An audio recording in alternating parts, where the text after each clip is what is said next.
ndashaka kubasangiza uko Yesu yangiriye neza. Navukiye mu muryango w'abantu basenga, nakuriye mu itorero ndetse muri Restoration Church. Ariko uko nakuraga numvaga nkurana inyota y'ibyaha, gusa nazitiwe n'umuco, nzitirwa n'itorero no kubuvuka mu bantu basenga. Hari ibyaha bimwe utakora, uko nkura niko nshaka kubikora nubwo ntabikoze nkuko byose nabyifuzaga.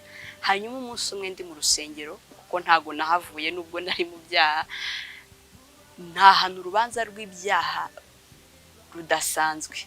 Guhera uwo munsi mbura amahoro, shaka uburyo nakira urwo rubanza. Kugeza nakiriye Yesu, ubuzima bwanjye burahinduka. Wowe utarakira Yesu, ndagukangurira ngwino kwa Yesu, amara inyota y'ibyaha, akaguha indi nyota nshya nzima yo gukiranuka, ukabaho ubuzima bw'amahoro. Nawe wamwakiriye, I challenge you, fata video y'umunota umwe ubwira abantu ko Yesu abohora.